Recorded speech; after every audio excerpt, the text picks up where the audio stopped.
Hey everybody, this is Peter Cunha, your New Jersey real estate giant. I am so happy to have a good friend of mine on today, Rich Sanvenero of Sanvenero and Cittadino. law firm located in Red Bank, New Jersey.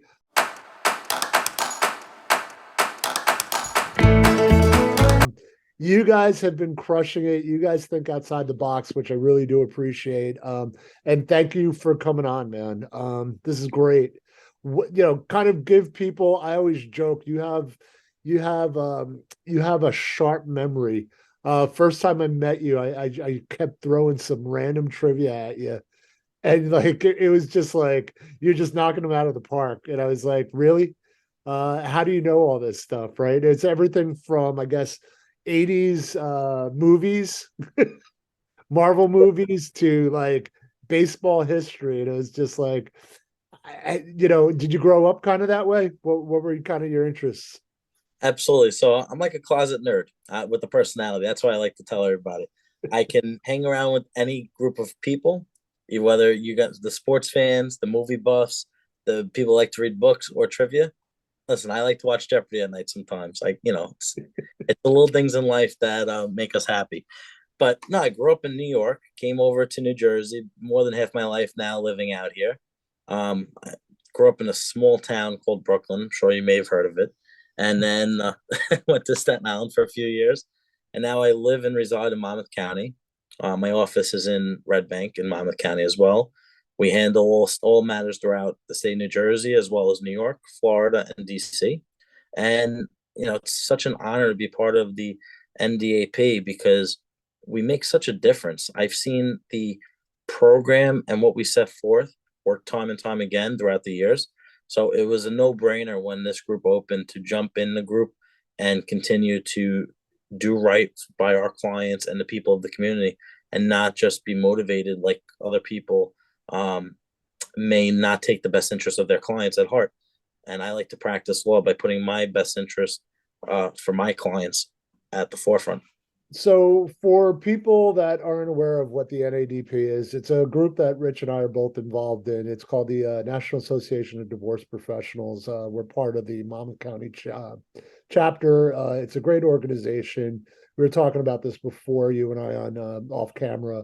It's what does it mean to us, right? It's the unfortunate part, or what I consider the blessing, right? Because I'm married to a divorcee. Whereas if she didn't get a divorce, I would have never have met her. And life's been history because we've been together for 10 plus years. I have a beautiful 8.5-year-old kid. It's just kind of, I know that people, when they're in the moment, they feel like that there's no exit, for most people, right? And then all of a sudden you realize you find what was really your soulmate kind of on the back end, and you're like, all right, I kind of went through that, and this is a better part of it. So, Rich, other than kind of like divorce law, because I use you for real estate law, that's what Mhm. most people know me for. But when it comes to real estate, you do real estate law, you do divorce, and I know that your office handles a lot, estates as well. Kind of give us kind of the laundry list of services that you provide.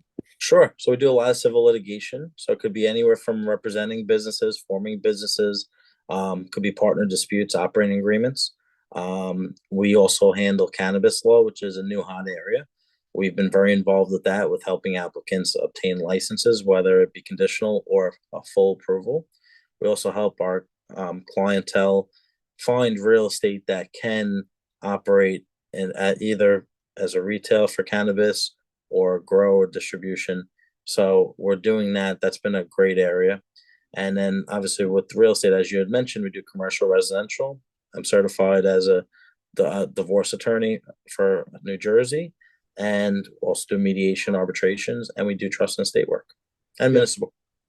So you spent a little bit of time, and this is kind of where it's like Sure. people that don't know our background. I used to be in the global payment space before I got into real estate, and one of the areas that I focused on was the Canadian cannabis market.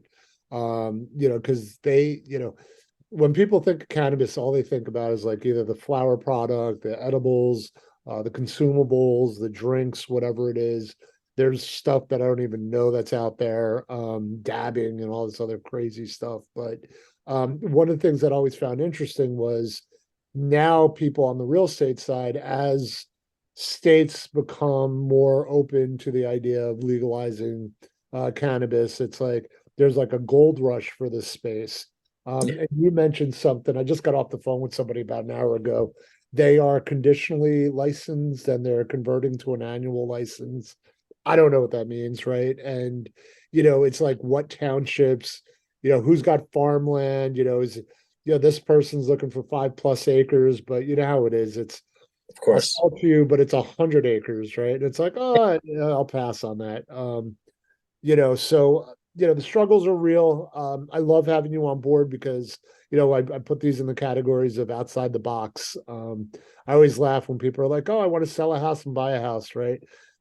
That's fairly straightforward. That's easy. It's like the marketing, prepping people. But when it comes to this cannabis space, it's you've dealt with it on the real estate side a lot more than I have. What's the turnaround time? Do you have to get approvals from the townships and stuff like So that? so yeah, we have some clients that we've been doing it for last few months, close to almost a year at this point, where we already have the approval and the variance applications submitted through a township with approval for our client to operate. And we're about to close on the real estate part of it probably this month, I would say.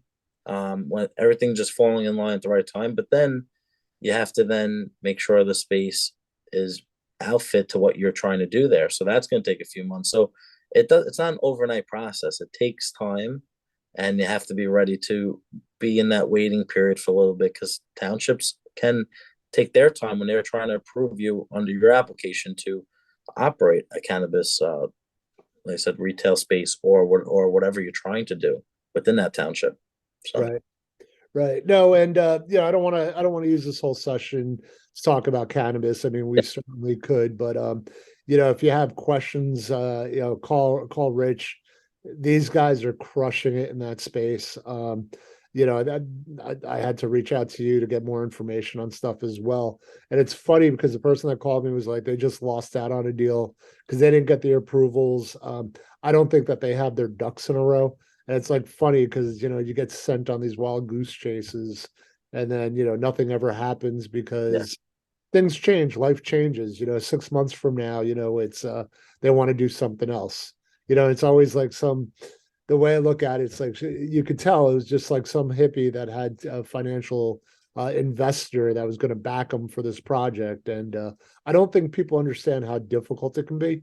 And when you look at like single state versus multi-state licenses and all that other good stuff. So again, let's change topics a little bit. So sure, sure. um I love that you are officially going through the Brooklyn migration. How does that feel? Like what like if you could see yourself 20 years from now, like where are you moving to? Oh man, at this point, I guess I'm going south, I'm going to Florida. At this point, I'm doing the full Straight to migration. Florida?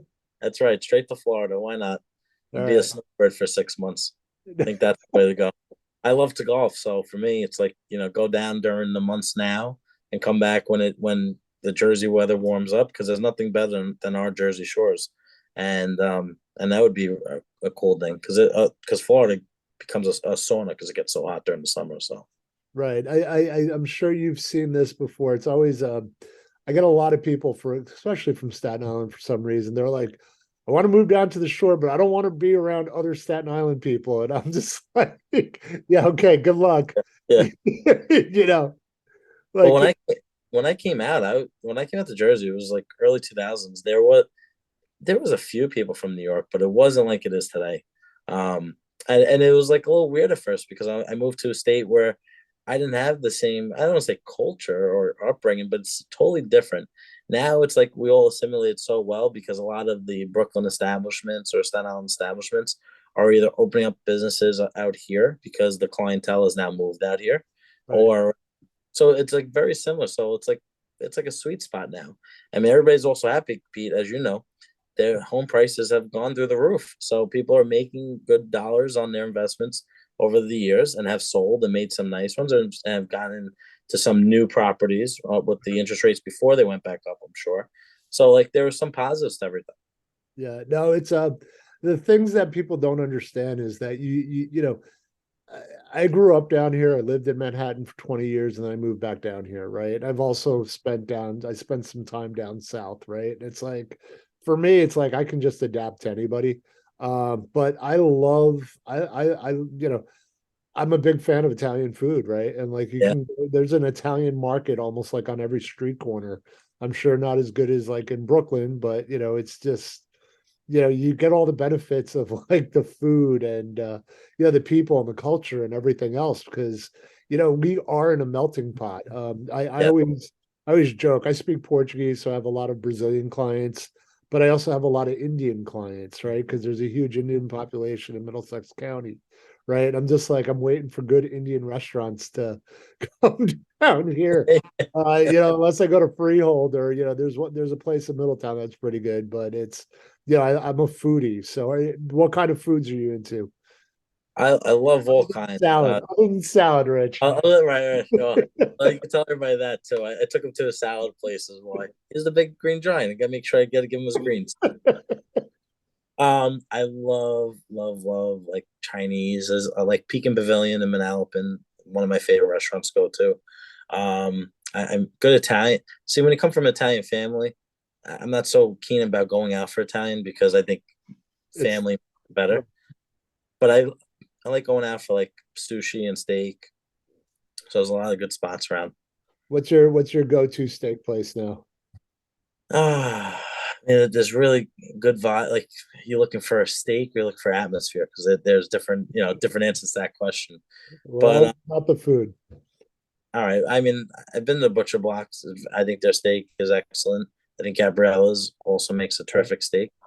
I mean, there's a lot of good spots. Again, those are more of the different type of restaurants. You may not. Some people may like those types. Some people may not. I went to Gabriella's for my 9-year wedding anniversary. Hmm? I told my wife, I'm like, next time I'm gonna have to donate a kidney or something. Like, Yeah, that's the problem.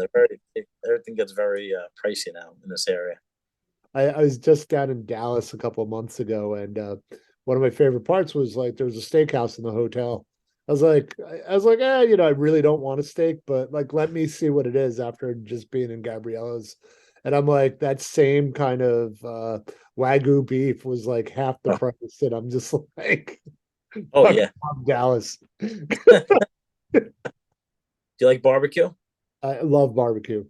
All right, So so you have recommendations for around here for good barbecue? Because I went to school in Florida and barbecue down there was on a different level than we have up here. so that's the whole thing. It's like I don't particularly like I'm like you. I'd rather go south. Like I mean, I have a Terry Black barbecue hat on. But when it comes to barbecue, it's like weird. Me and my wife were just watching a documentary on like the number one barbecue place in Texas, and it's only open like 2 days a week. Oh And wow. the rest of the week is all prep for those 2 days, and they sell out quick. Like you're talking about like 3 hours that they're open, and people Yeah. wait 5 hours to go to barbecue. Yeah, I live down in Mississippi, so if you're talking about barbecue, I always like think of Rendezvous in Memphis. If you ever get a chance to go there, and that's a whole experience unto itself. I think I had 2 rack of ribs there. Oh, it's so good. Now, is how far is Memphis from Nashville? Let's say, because I think if I go to Tennessee, I'm probably gonna go to Nashville. I have a few buddies out there. It's far. It's far, right? It's not close. Okay. Yeah, no, it's not even remotely close. But I mean, there's such great places in Nashville as well. The I was gonna buy a place down in Nashville. And I had this weird experience. So do you like the White Stripes? Like Jack Yeah. White?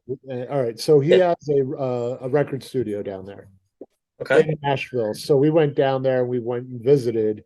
And then I started asking the guy, like, because obviously hipsters and whatever, like, where do they go to hang out? And he's like, go to this place called the Five Spot. And I don't know where it is. It's like, probably like 15, 20 minutes outside of Nashville, but total hipster spot. And I wound up going to a record release party. So Wow. what's great about record release parties is they tell you the stories behind the songs. That's awesome. And this guy's like, you know, people tend to write songs about things that they know a lot about, and usually it's fighting and drinking and smoking and like all this other stuff. And he goes, people are like, why don't you write a love song? He goes, well, I haven't really been in love all that often. But here's the one song that I wrote, which equates to like getting drunk. Well, it's probably similar to the version of the Wedding Singer that Adam Sandler sang when Right, right, when Drew Barrymore was trying to interview him to be her wedding singer.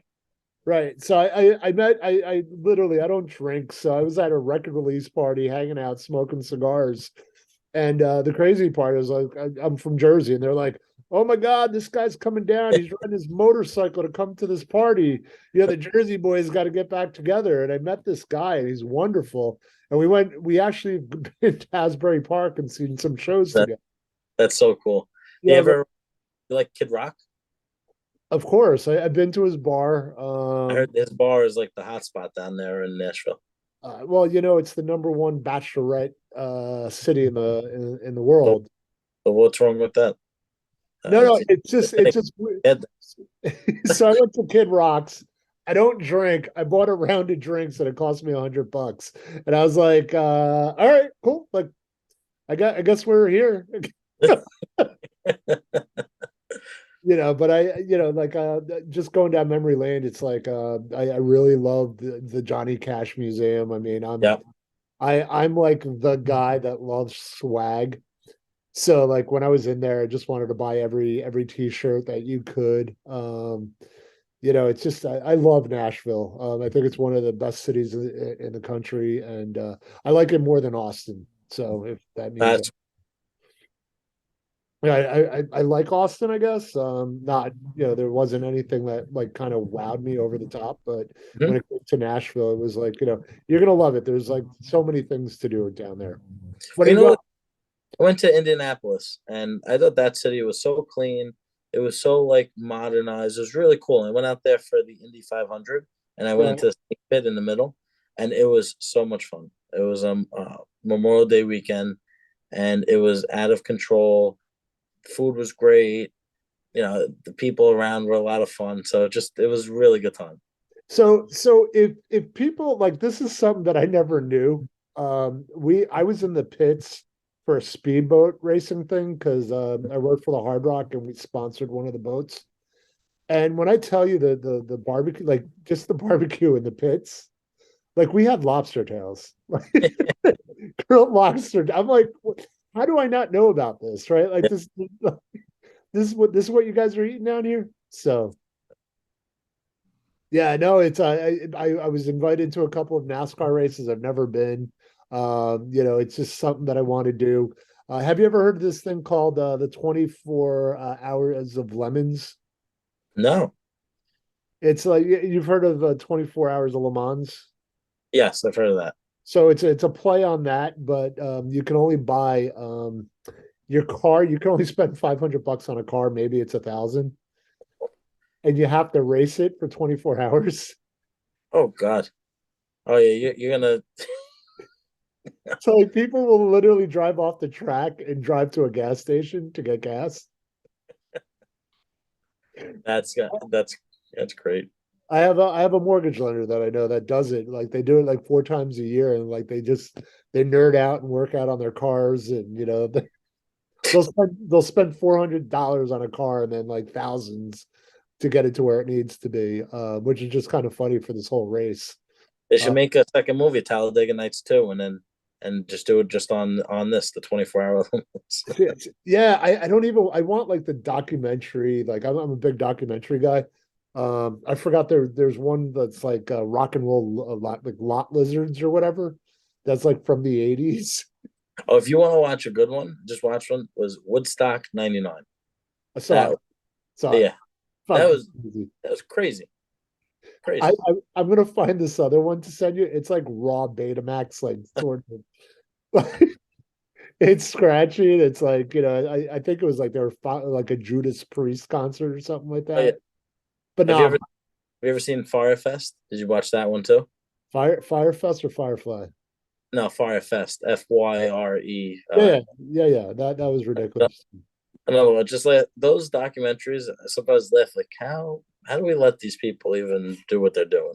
Like, Right. I'm gonna give you two. You really into documentaries? sure, throw it out. Let's see. King of Kong. Okay.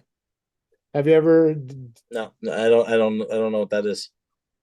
two guys that basically spent their whole entire lives mastering the game of King Kong, Donkey Kong. All right. And like there's this whole thing, and then there's all this like political stuff that goes down, and it's Really? it's worth the watch. And then there's another one called Finders Keepers I'm that scared what that one's about. so let's put it this way. I couldn't stomach watching the whole thing because it was that bad. But the concept is this. If we're going, this is so much fun, Rich. Thank you for this. The guy is a thrill seeker, right? He like lives in Ohio or something like that. And he crashes this plane and has to get his leg amputated. Right. But he's a thrill seeker, right? So, you know, it has this tremendous impact on his life. He's not one of these guys that's like, hey, you know what? This isn't the end of the world. I can do other things. So he winds up moving in with his mother. And what does this guy do? Oh, so he wants to be buried with his leg. So, so think about that, Rich. Have you ever even thought about like the whole amputation process? I just think of a chainsaw, and I just think of the goggles on and pull the cord back, baby. That's it. I don't know what the process is like for a medical kind of thing, but apparently he had to go to like a funeral place and have them kind of embalm this thing and then wrap it up like as if you were buying a sub from an Italian deli, right? My God. Right. So like just start with that, and then the whole thing is some guy who's just out of his mind that buys, I guess, storage lockers.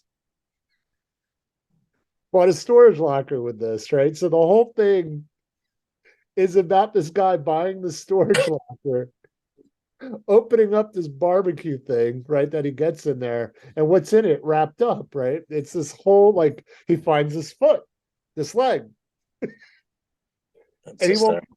he won't give it back to the guy. And he starts charging people like $5 to see this leg. Right?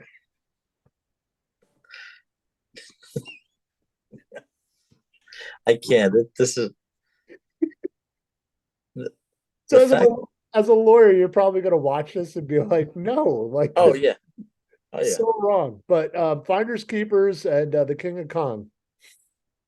And anybody else that's out there watching this, like you guys are like, comment below. Tell me if you don't think these are some of the greatest. Like, and when I say greatest, I'm not talking about like Icarus or the Exit Through the Gift Shop. Have you seen those? I don't think I have. All right, Icarus is the one that was the whole the Russian what was it, steroid use and everything else. Okay. Yes. All right, I've heard. I've heard. Yeah. I know the storyline behind it, but I didn't say it. all right, and then Exit Through the Gift Shop's all about Banksy. And Okay. it takes you on this weird journey, right? So that movie was nominated by the Oscars for Best Documentary, and the whole thing was would Banksy come out to accept the Oscar had this won? Yeah. You know what movie you'll laugh at this one should be nominated for an Oscar, but it's so old now. Dumb and Dumber. Think about all the great lines we get out of that movie. Like that one should go down in history as one of the better movies with one liners because I think every 5 minutes is one line that everybody says all the time that comes out of the movie.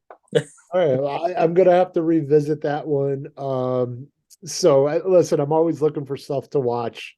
My wife is great when it comes to movies. It's like one of my things is like I have a hard time committing to 2 hours to watch a movie. So, Rich, real quickly, listen, it happens to be my birthday. It's almost Happy birthday! Happy birthday! thanks, man. I have a hard stop in a couple of minutes. How How do people get in touch with you? If they want to Sure. contact you.